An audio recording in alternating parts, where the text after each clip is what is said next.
સરસ આપતાવણી 14મી ચોથો ભાગ આપણે આત્માના ગુણો, એનો સ્વભાવ, એ ઉપર બધી સરસ વાતો મળે છે. અને આ બધી વાતો દાદાને કે એટલી બધી અનુભવમાં આવેલી છે.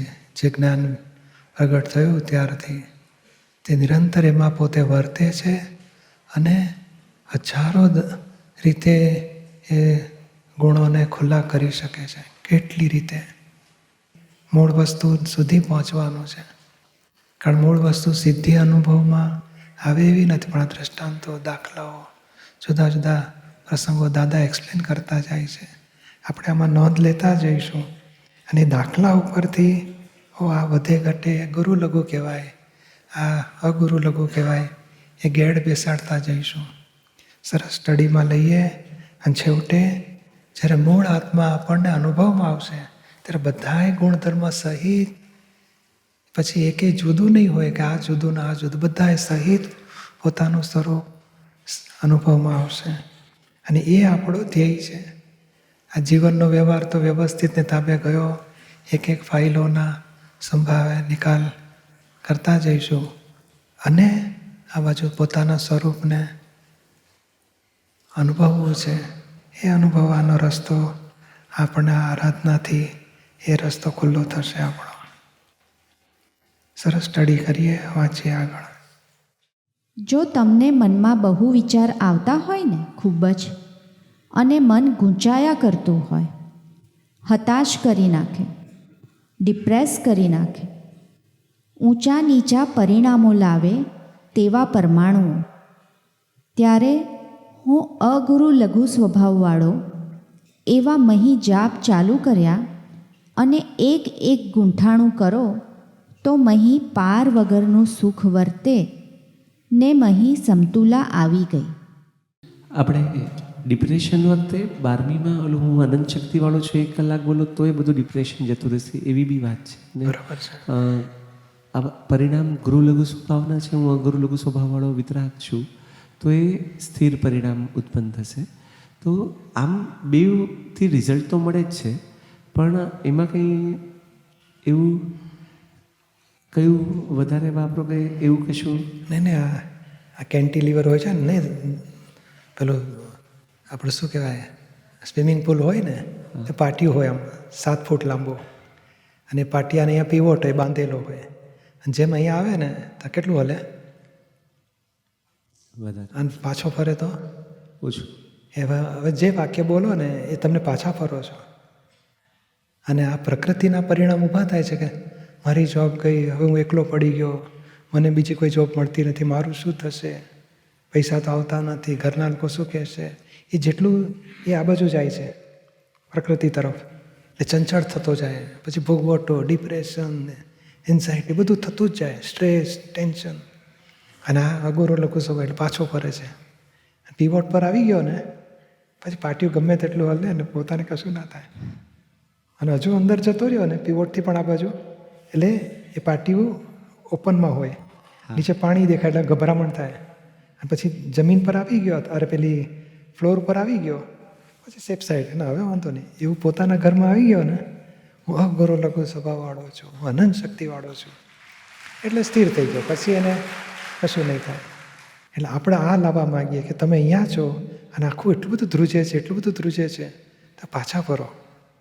એ કરતાં મૂળ જગ્યાએ આવી ગયા એટલે પછી સ્થિરતા, પછી કહે ને સાગર જેવા ગંભીર, મેરુ સમ અચલ, અહીંયા આવી ગયા માટે. દીપક બહુ સરસ એક્ઝેક્ટ દાખલો આપ્યો દીપક. આખું આ મંગળદાસા પરિણામને પોતાને ઊંચું માને છે, અને આ બાજુ છે તો આવતો જ્ઞાન આ અગુરુ લઘુ વાપરે છે. અને આમાં કે શક્તિ મને થાય છે બોલ્યા ને એટલે પેલી બાજુ ગયા, બરાબર છે. જેને થાય તે હું નથી એટલા બાજુ આવ્યા. એટલે મને લાગ્યું કે અહીં અજ્ઞાનથી એકાકાર થાય છે, જ્ઞાનથી છૂટો પડતો જાય, અથવા અજાગૃતિથી તન્મય આકાર થાય છે, જાગૃતિથી જુદો પડતો થાય છે. અને એ જાગૃતિથી જુદા પડવું એ મૂળ સ્વરૂપમાં આવા છે. પછી એટલે પાર્ટીના એન્ડ સુધી આયા કરે આ બાજુ, પછી એટલે પીવટ તરફ આવ્યા કરે, પીવટ તરફ આવે. અને એ લાવવાનું છે આપણે. કોઈ પરિસ્થિતિ આપણને ડગાવી ના શકે, હલાવી ના શકે, અસર ના થાય. સારી વાત છે. કંઈ પણ રિલેટિવને પકડવા ગયા એટલે અસર થવાની. અને રિયલને પકડવા ગયા અને રિલેટિવને છોડતા ગયા એટલે મુક્ત થતા જશે. હજુ પાછલા અભિપ્રાય છે ને આપણા, તે હવે ના ઈચ્છા હોય છતાંય પાછલા અભિપ્રાય તો જાય નહીં ને. માટે અભિપ્રાય આપશો નહીં કોઈના માટે, અને આપો તો સંભાવે નિકાલ કરી નાખજો. હવે બોલતી વખતે તમે એવો શું ઉપાય કરશો કે એ બેસી જાય? ત્યારે કહે, તમારે એવું બોલવાનું કે એ તો ઉપકારી છે મારા, તો ટાઢા પડશે, નહીં તો ટાઢા નહીં પડે. તમારા ઘરના માણસનો માટે કોઈ માણસનો ખરાબ વિચાર આવે, ઘરના માણસનો માટે હવે ખરાબ વિચાર આવે એટલે આપણે મનમાં એમ થાય કે આવા કેમ વિચાર આવે છે સારા માણસને છે ને, જો એટલે તમારે શું કરવું? અરે ઉપકારી છે, મહાન ઉપકારી છે, મહાન ઉપકારી છે, મહાન ઉપકારી છે, બરોબર, એ તમારે મહાન ઉપકારી એ એવું બોલે ને આપણે આવું બોલીએ, એવું બોલે આવું બોલીએ, એ ચાલુ થઈ જાય. આપણે ચાવીઓ જ્ઞાની પાસેથી બધી ચાવીઓ લો તો દુનિયામાં કોઈ દુઃખ નથી. આ લેપાયમાન ભાવોને બંધ કરવાની ચાવી પોઝિટિવ બોલો, ઉપકારી છે, હિતકારી છે, બરોબર. તો એ ઉપકારી બોલ્યા કરે, જેમ પેલું લલાયક છે બોલ્યા એટલે પેલો પડઘો અનેક ગણું બોલશે. ત્યારે આપણે ઉપકારી બોલો તો પોઝિટિવ બોલશે. અને એવું જ છે એક્ઝેક્ટ આ આપણા લેવલે આપણા જ પ્રોબ્લેમનું દાદાએ સોલ્યુશન આપ્યું છે. અને એ આગળ કહે છે ને કે ના કે ને એ ઉપકારી ના હોય તોય એને આપણે ઉપકારી બોલવો તો જ છે ને આ. અને ખરેખર જો આપણે પોઝિટિવ બોલવા માંડ્યા, થોડી વારમાં મન પેલા લેપાયમાન ભાવો પોઝિટિવ બોલવા માંડ્યા, સારું છે, ચાલો બરાબર છે, વાંધો નહીં. એટલે કેમ આપણા બોલ્યાનો તરત પડઘો પડવા માંડશે પોઝિટિવ. બધી એક આપણું પ્રતિક્રમણ અને બીજો ઉપકારી ભાવ છે. ઘણી વાર વાપરીએ ને એને તો ઇમિડિયેટલી એ વાપરવાથી તો ઘણી વાર અનુભવ આવે છે. કોઈ સહેજ પણ અંદર જો પોતાને થાય એ વાત જુદી છે, પણ કોઈ વ્યક્તિ માટે થયો નથી તો પ્રતિક્રમણ અને બીજો ઉપકારી ભાવ, મારો મહાન ઉપકારી છે, મારો મહાન ઉપકારી છે, 5-25 વાર બોલીએ તો પછી એ જ મન પાછું એનો ઉપકાર દેખાડાય. કારણ કે આજે આપણને દેખાડે છે કે ઉપકાર નથી કર્યો મને, પણ એ જ વ્યક્તિ પહેલાં ઉપકાર કર્યો જશે આપણને પાછો. આજે એક બીજી વાત અનુભવમાં આવી હતી, હા, નિરૂમાની જ વાત. કાલે અલ્પેશભાઈ કહેતા કે ને નિરૂમાએ શું શીખવાડ્યું હતું કે તમે એને સીધું નહીં કહી શકો કે તું ઉપકારી છે. તો તમારે કોઈ વાત કરતું હોય, અરે ભાઈ પેલા ભાઈ તો એટલા સારા છે ને, કેટલું બધું હેલ્પિંગ છે, એટલે બીજા માણસને કહેવા માંડવાનું એનું પોઝિટિવ. મને તારી સાથે આંટી પડી હોય, પછી અલ્પેશ આવે તો અલ્પેશ સંજયભાઈ તો કેટલું સરસ કામ કરે છે, આખું કહે ને આજે આખો દુનિયાભરમાં ટીવીમાં આવ્યું, લાખો માણસોને પહોંચ્યું, હવે દાદાનું જ્ઞાન નિરૂમાં જગતને ખબર પડી, કેટલું સારું કર્યું છે. હવે એ વાત મારા તારી માટે નેગેટિવ હતું, માનો તારું પોઝિટિવ તને સીધો કહેવા આવું તો આપણે કંઈક મેળ બેઠો કે ના બેઠો, હું ત્રીજી વ્યક્તિને કહેવા માંડું ને તમારું મન તૂટી જાય પાછું, મારું મન ઉઠી જાય જે નેગેટિવમાંથી, અને બીજું મારા વાઇબ્રેશન તો તારી માટે પોઝિટિવ પહોંચવા માંડ્યા. એ કોક દાડો જો પેલો બોલશે ને તો એ હે દીપકભાઈને આટલું બધું મારી માટે છે તો તારી આંટી ઓકલી જશે. આ નિરૂમાની રીત એક ખાનગી વાત મને ગઈકાલે કહી દીધી એણે. આ તો ચાવી કેટલી સરસ છે.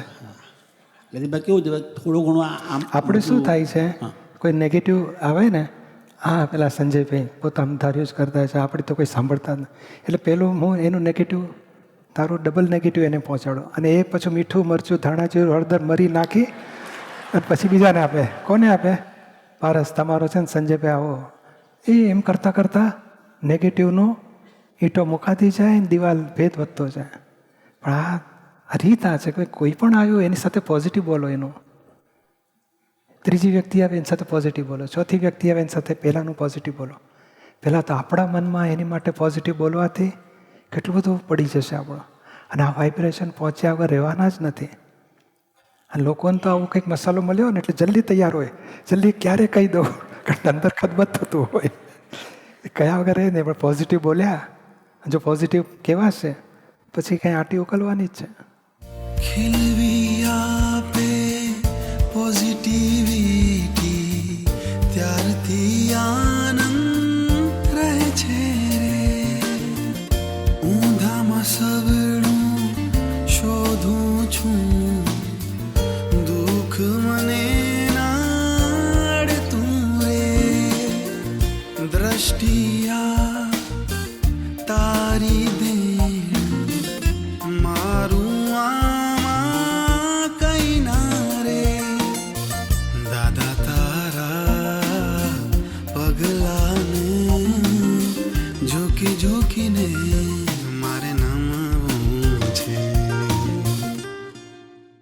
કોઈ નેગેટિવ કહેતું આવે તો આપ જ્યારે આપની વિતરાગ દશા હોય તે વખતે આપણને અંદર શું હોય?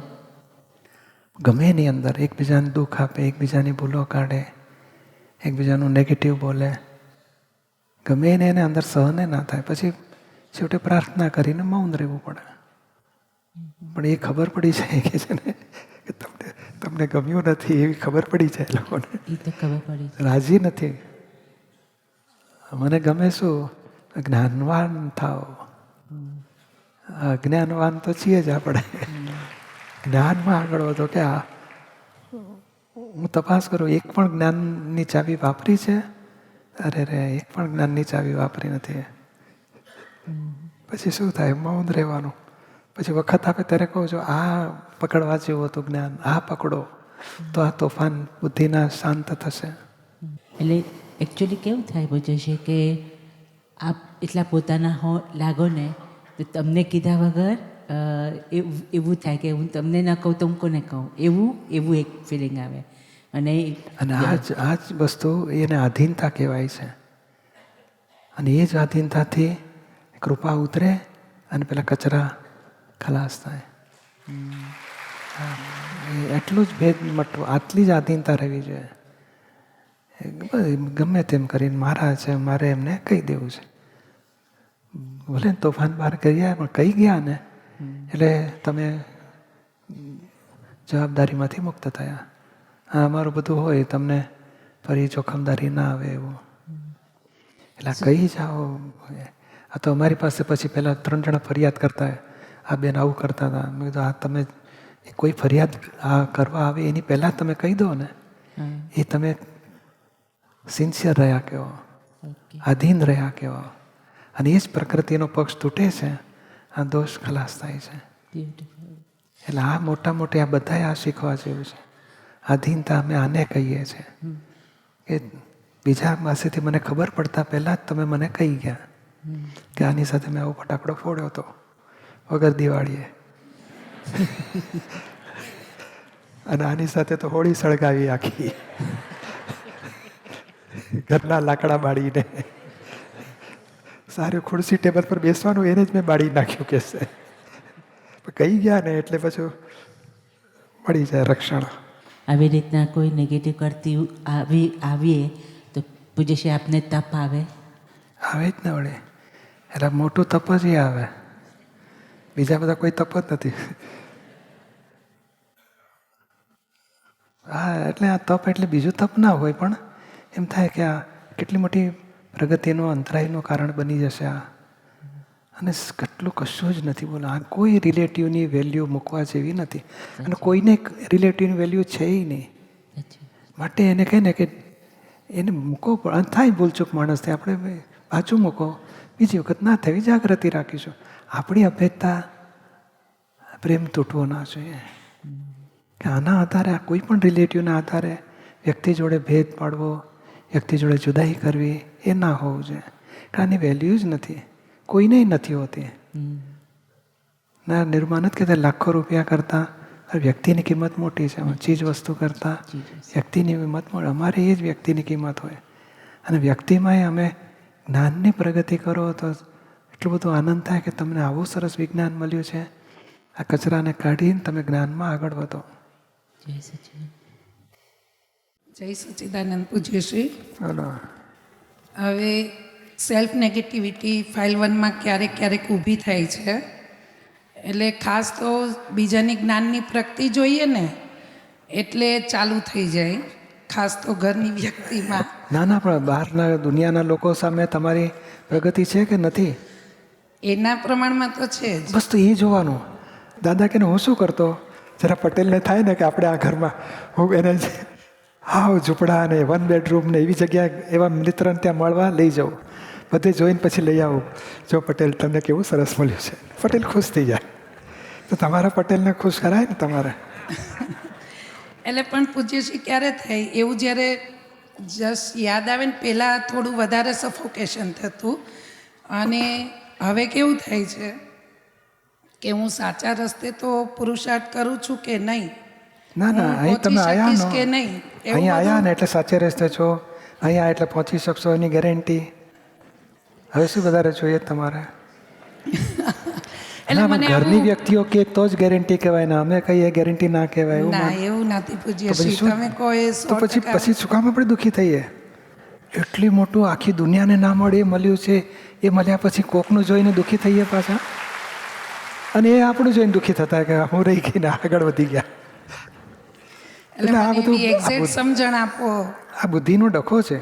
હા, એ બુદ્ધિ ઊભી થાય ને કહેવાનું કે ના, આપણે આપણી શક્તિ પ્રમાણે ધીમે ધીમે કાચબાની ઝડપે આગળ વધીશું, અને જેને જે શક્તિ હોય એની રીતે એને આગળ વધવા દો.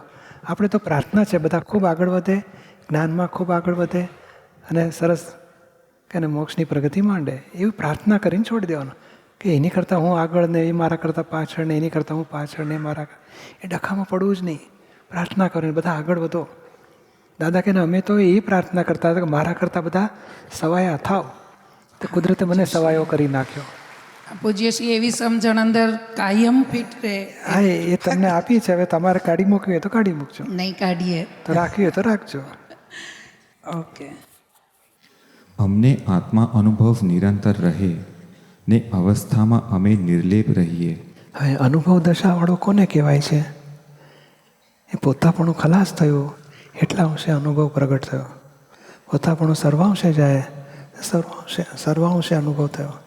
અને અમને આત્મ અનુભવ નિરંતર રહે એટલે દરેક અહંકારની જે વ્યવહારમાં દેખાય કે હસબન્ડ વાઈફ સાથે ઊભા તો હસબન્ડ કહેવાય, બધી અવસ્થામાં પણ અમે નિર્લેપ હોઈએ. તમને મહાત્માઓને આત્મા બિલીફમાં રહે છે, એટલે પ્રતીતિ આત્મા છે. તેથી તમે અવસ્થામાં, દેહની અવસ્થામાં અસંગ રહી શકો. પેલી જે પોતાપણાની અવસ્થામાં નિર્લેપ રહેવું એ વાર લાગશે તમને. પોતાપણું જાય ને એટલે પછી પોટલા જેવો થઈ જાય. એની વસ્તુ લઈ લે, એને ખસેડે, ખાતા ખાતા ઉઠાડે, ધક્કો મારીને પાડે. એને કશામાં મને પાડ્યો એવું ના હોય, અને આણે મને પાડ્યો એવું એ ના હોય. એ જાણે આ પોટલું પડ્યું ને પોટલાને ઊભું કર્યું એવું. તો કોઈ માલિક ના હોય, પોતાપણું ખલાસ થયું ને. એટલે એ આજ્ઞાના આરાધનથી જ આ શક્ય થાય. એટલે જાગૃતિના આધારે કે છે ને, આજે અંદર અડે ભોગવટો આવે, કેમ ગાડીમાંથી ઉતાર્યો અને ભોગવટો આવ્યો ને ત્યારે જુદું રાખે. દીપક હવે આ વ્યવસ્થિત આવ્યો એનો શું દોષ? એ સંજોગો આપણને ઉતારે છે એનો દોષ નથી. ત્યારે એ જાગૃતિથી દાદા કે તમારું 2-5%, 10% પોતાપણું ઓગળે. જો જાગૃતિ ના રહી, હલી ગયો તો પોતાપણું બંધ રહે. પછી નવરો બેઠો થાય કે અરે આ જ્ઞાન ના ગોઠ્યું, ભોગવટામાં આવી ગયો, દોષી છે, ખોટું કર્યું, તો પાછું 2% ઓગળે.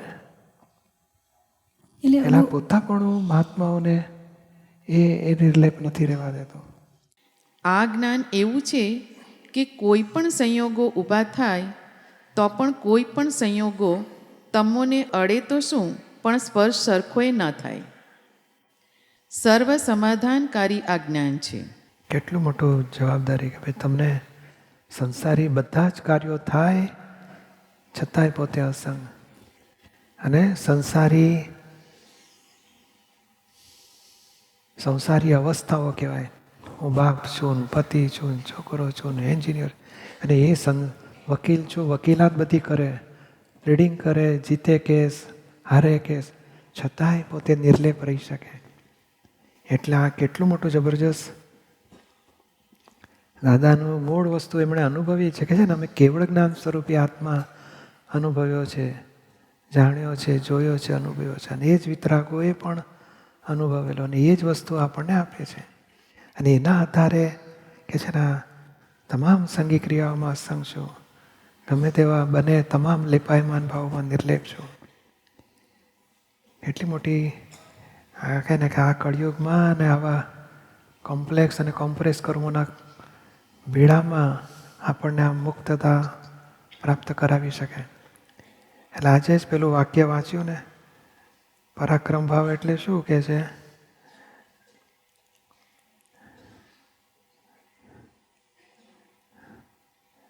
કે છે કે કર્મનો ઉદય આવે ત્યારે જાગૃતિ ન રહેતી હોય ત્યારે જ્ઞાનના વાક્યો મોટેથી બોલીને જાગૃતિ લાવે અને કર્મોની સામે થાય. એ બધું પરાક્રમ ભાવ કહેવાય.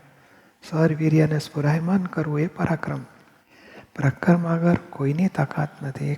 એ કચરા બચરા બધા પડી જ જાય છે. એટલે આપણને આ કહે ને આ વાક્યો, આ જ્ઞાન વાક્યો ત્યાં વાપરવાના છે કે જ્યારે કર્મનો ઉદય આવે ને જાગૃતિ ન રહેવા દે ત્યારે આ વાક્ય વાપરીને જાગૃતિ લાવવાની અને કર્મોની સામે પડવાનું. તમે જુદા ના અમે જુદા, ફક્ત જુદું જ રાખવાનું છે. એને કંઈ બદલી શકવાના કે એમાં આપણે ભળીએ નહીં, આપણો પાવર પેસતો નથી, એ જાતે જ આથમી જશે. પછી રોજ 3 સામાયિક તો કરવી જ જોઈએ. પોતે છૂટો છું એવું ભાન રહેવું જ જોઈએ 3 કલાક, તો અસંગવૃત્તિ થાય. જોઈન્ટ થઈ જાય. હું સુધાર્થમાં એકલું કઈ વળે નહીં. અસંગવૃત્તિ ના જોઈએ. પોતે છૂટો જ છું એવું ભાન રહેવું જ જોઈએ. અને એક સામાયિક એટલે શું? આપણો ટાઈમ છે. ત્યારે આ ચંદુ શું કરે છે? ચંદની પ્રકૃતિમાં ક્રોધ કે માન કે મોહ કે લોભ બધું શું ભરેલો માલ છે એને જુદું જોવાનું સામાયિક હોય છે. અને એ સામાયિકમાં પોતે છૂટો જ છે એવો આખું એ જે 1.5 કલાક કરો કે કલાક પણ છૂટાપણાનો આખો પ્રયોગ ચાલુ હોય છે સામાયિકમાં. અને એને લીધે પેલી કહે ને કે જો 1/2 કલાકે કરીએ તો અસંગ વૃત્તિનો અનુભવ થાય. 3 કલાક કરો તો એટલો બધો અનુભવ થાય. મુક્તતાનો, કુમારીમાં રહેવાય એ લેવલ સુધીનો અનુભવ થવો જોઈએ કે છે. તમે કહ્યું ને કે આ સામાયિકની જે વાત આવી ને એમાં છેલ્લે હું મુક્ત જ છું એ અનુભવ થવો જોઈએ. મુક્ત છો તો હું જુદો જ છું. જુદો છું તો એ અનુભવ કેવો અનુભવ? એટલે આમ રે છૂટો જ છું. જેમ અત્યારે આ બેનને કંઈ વઢે કોઈ તો તમને એમ થાય કે મને કેમ વઢે છે? જાણે કે આ પ્રજ્ઞા લોટ માર્યો છે એટલે એને વઢે છે. હું તો બાજુમાં બેઠી હતી, હું જોયા જ કરું, હું કંઈ હલું નહીં. પછી હું વચ્ચે ઊભી થાઉં ને ડિસ્ટર્બ કર્યો એટલે હું પછી કાંઈ બોલી જ નહીં. પણ હું કેવી જુદી રહે છે. એ ચંદ્રિકાને કોઈ વળતું હોય તો તમે છેટારી જોયા કરો, આ બેનનો વારો આવી ગયો આજે, આવ માર. પણ તમને અંદર દુઃખ ના થાય, દોષિતે ના દેખાય, પેલો ઉપકારી લાગે કે આ સીધી કરવાની જરૂર હતી તો મારાથી સીધી થતી નથી, કરો એને સીધી. એટલે છૂટો એટલે શું કે ચોટેલું હોય ને તો પછી છૂટું પડવું પડે. આ તો ચોટે નહીં એટલે પછી ભેગું થાય તોય ચોટે નહીં, જતું રહે તોય ચોટે નહીં, વધારે માથે પડે તોય ચોટે નહીં. કેવું હોય? અનુભવ ગમ્ય છે, શબ્દ ઓછા પડશે કે છે. પણ આમાં સરસ આપણને કેવું છે, મુક્તતા લાગે કે આ કોઈ પરિસ્થિતિ બોજારૂપ નથી થતી, દુઃખદાયી થતી નથી, બંધનરૂપ નથી લાગતી કે ભાઈ ખસે તો સારું, છૂટે તો સારું, એવું કશું ના થાય. એ સંજોગ પૂરો થશે એટલે પૂરું છૂટાશે. ત્યાં સુધી એ સંજોગમાં મુક્તતા હોય અને સંજોગથી બંધાયેલો ના હોય.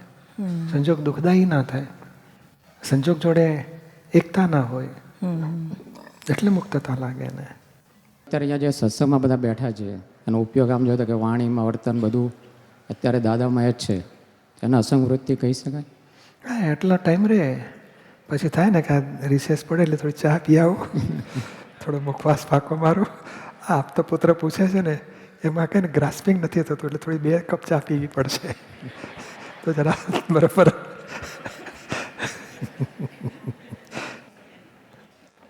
જેટલો ટાઈમ રહી અસંગવૃત્તિ એનું પરિણામ ફરક પર એને અનુભવ થયો કહેવાય. એટલે જો ને આ એક શિબિર પછી બીજી શિબિર છોડતા જ નથી.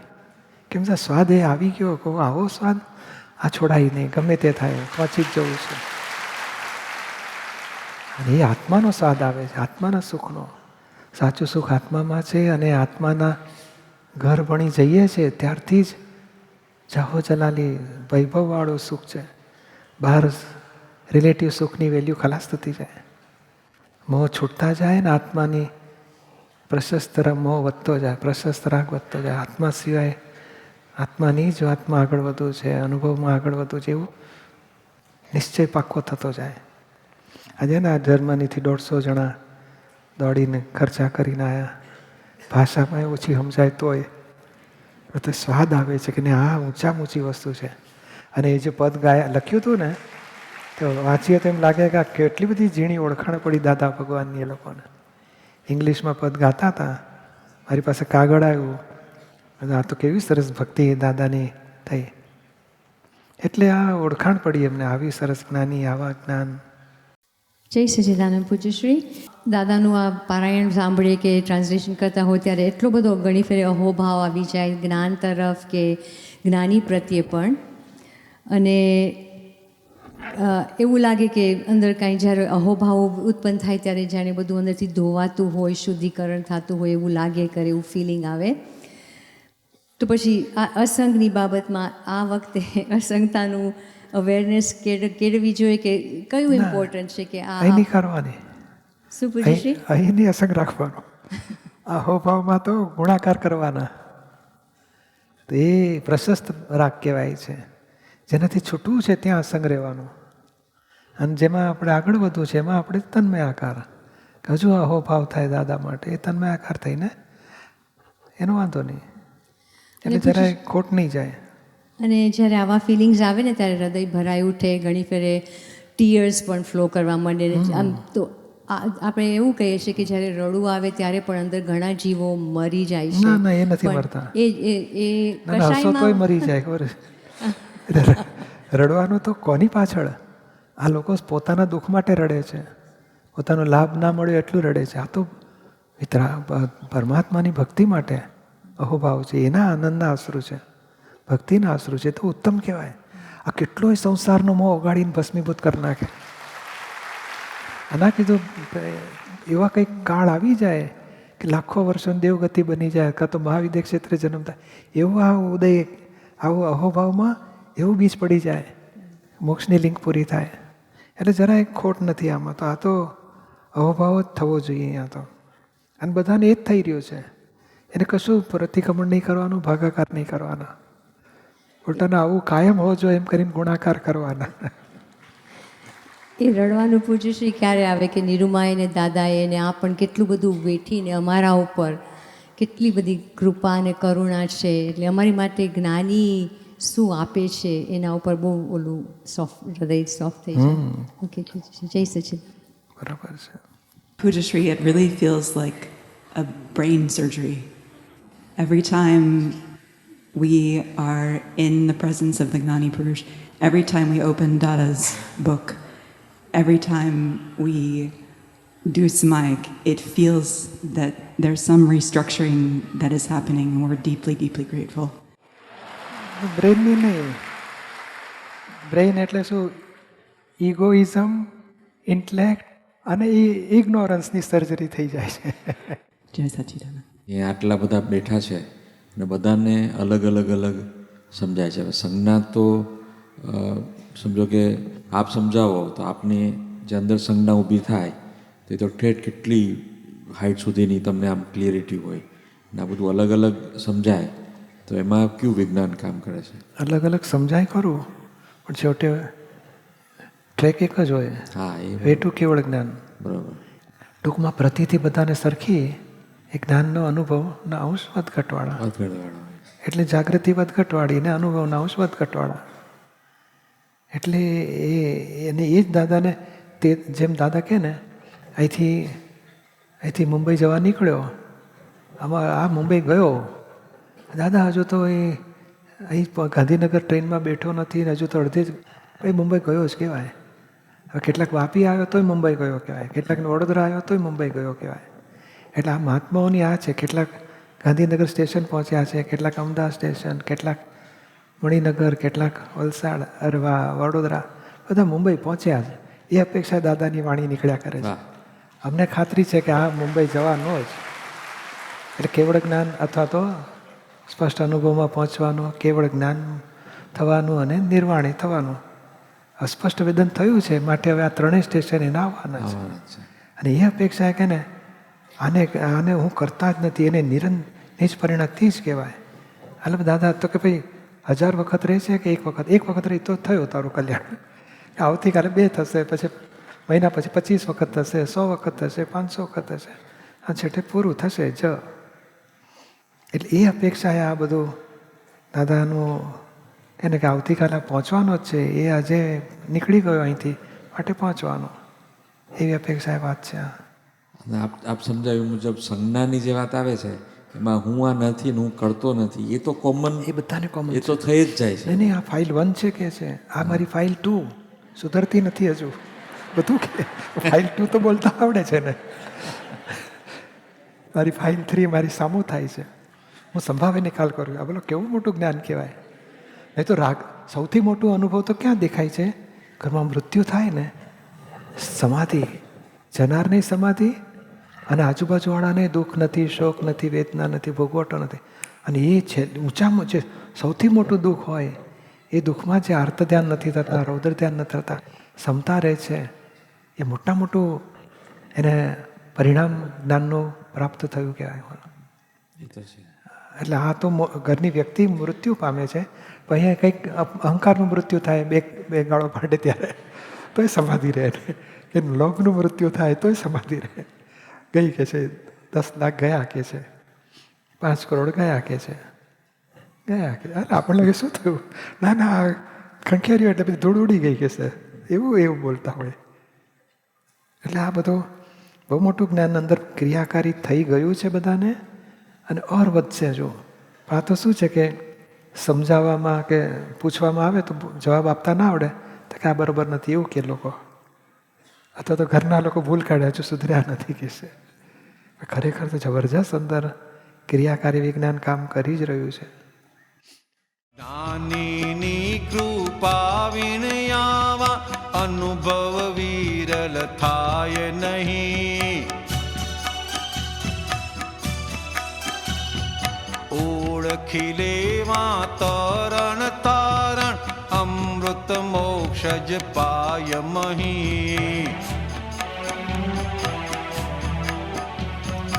અક્રમ સાહેબી બલિહારી વિશ્વે જોઈ જાણી નથી.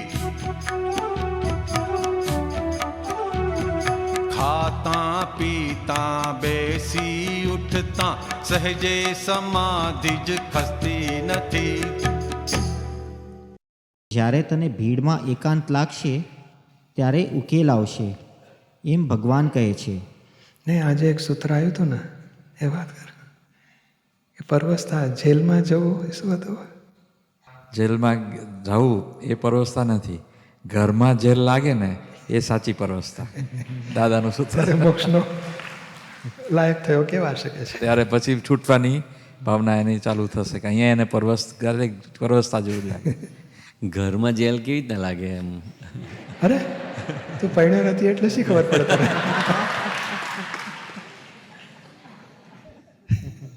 પેડેલાને પૂછી જો, હસબન્ડને પૂછી જો, વાઈફને પૂછી જો.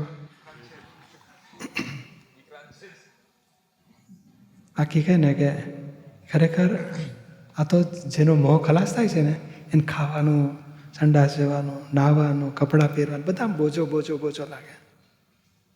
મોહ જેટલા અંશે ખલાસ થતો જાય એટલા અંશે બોજો વધતો જાય. મોહ સાવ ખલાસ થઈ ગયો એને પછી સુખ જ ના લાગે. નવા કપડાં પહેરવામાં, નવા બૂટ પહેરવામાં, નવું આમ કે ચલો મજા આવી ગઈ, મજા જ ના આવે કશામાં. ફક્ત કર્મ અથવા નાટક પૂરો કરવા માટે ખેલ કરતો હોય, પણ અંદર આટલું એટેચમેન્ટ ના હોય, ટચ ના હોય. એવું થઈ શકે એવું છે. મને તો આ બધાના નિરૂમાની સાથે રહેવાનું તો એ ગેસ્ટની જેમ રહ્યા કરતો હતો. આપે તો ખાવાનું, ના આપે તો જોવાનું, કોઈને ખબર ના પડે. પણ હું મારી મળે અંદરથી ક્યારેય પણ આનો લાભ ઉઠાવો કે મને મજા, મને કેમ ના મળે, મળવું જોઈએ, કશી દખલ જ નહીં. વર્ષો ત્યાં હજુ પણ એ જ રીતે જીવાય છે. વાંધો છે કશું? થઈ શકે એવું છે. આ તો મોહ પરવસતા નથી લાગવા દેતો, એને મીઠાશ લાગે છે, મજા આવે છે. જે મોહ ઓગળી જાય ને તો પરવસતા લાગે બધી. પૂજ્યશ્રી આટલું બધું ત્યાં હોય તો તમને કંઈ એટલે એ ના થાય? ત્યાં રહેતા હોય તમે વાત્સલ્યમાં, તો તમે એમ આટલું બધું આવતું હોય, બધું થતું હોય તો તમને શું થાય? તને શું એટલે ગમે ના તમને ના ના કશું નહીં. બધાનો ભાવ છે, આનંદની વાત છે કે મને કંઈ સુખ વધી જાય નહીં ને મારું દુઃખ વધી જાય, એવું કશું ના બને. એમ કે આ તો અહીંયા આગળ તમે રહેતા હોય, પછી પાછા બીજી જગ્યાએ તમે સત્સંગ માટે જાઓ તો ત્યાં આગળ ઘરમાં રહેવાનું ને બધું હા, પણ મને હું 3/5/2.5/2.5 જ રહેતો હોઉં, એમાંથી જુદો રહેતો હોઉં, બહારમાં રહેતો જ ના હોઉં જુદો. આ ઘર કેટલું સરસ છે ને મજા આવી ગઈ. આ લોકો બધા છે, આ બધા કોર્ડિનેટરો બધા વિચારતા હોય કે એમને કેવી બેસ્ટ ફેસિલિટી મળે, બેસ્ટ સગવડતા મળે. મને કંઈ ખરેખર ફરક પડતો ના હોય. એ લોકોને કહીએ કે ના બહુ સરસ છે, મજા આવી, બરાબર છે. ઘરના કે બરાબર, કાંઈ તકલીફ પડી નથી. ના ના, જરાય તમારા ઘરમાં કંઈ તકલીફ હોતી હશે. ઘરમાં રહેતો હોય ને તકલીફ પડે ને, ના રહેતો એને શું તકલીફ પડે. તમને તો નિર્લેપ અસંગ મહાવીર જેવા બનાવ્યા છે, પણ રહેતા આવડવું જોઈએ. આ લેવલે દાદાએ બેસાડ્યા છે અને એમને પોતાને વર્તે છે ને, અમે અમારા જેવી જ દશા તમને આપી છે, એવું જ જ્ઞાન આપ્યું છે. તમે વાપરો તો અમારા જેવી જ દશાએ તમે પહોંચો. એટલી બધી હાઈ સ્ટેજની વાત આપી છે. પણ ઓવરવાઇઝ પણ એટલે શું? બુદ્ધિનો ડખો. હા, આપણે થોડું મહાવીર ભગવાન જેવું કહેવાય. એ ડખો શરૂ થયો. ઘણા તો કહે ને બધું જ્ઞાન ગોઠવી પછી આ મારું જ્ઞાન બુદ્ધિથી ગોઠવ્યું હશે કે સાચી રીતે પ્રજ્ઞાથી ગોઠવ્યું હશે, એ ડખો થઈ ગયો પાછો. એટલે આ કહે ને કે હું અનંત સુખનું ધામ છું, પણ આટલું બધું દુખે છે તો મને હું અનંત સુખનું ધામ કેમ કહેવાય કે છે? એ ડખો થયો ને એટલે પેલું જતું રહે છે. ને તો આ દશા ખરેખર જુદું એટલું બધું પાડી આપ્યું છે કે પોતે ભગવાન મહાવીર જેવી દશા. એટલે ભગવાન મહાવીરની દશા કઈ કહેવાય?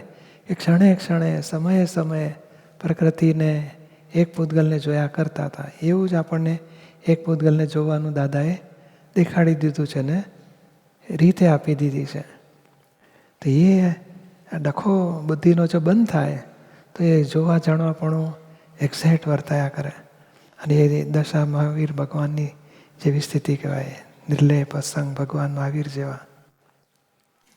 હવે આ સંસારમાં સંગમાં રહેવું અને અસંગ રહેવું, તે એક સમય પણ, એક મિનિટ પણ અસંગ રહી શકે નહીં કોઈ માણસ.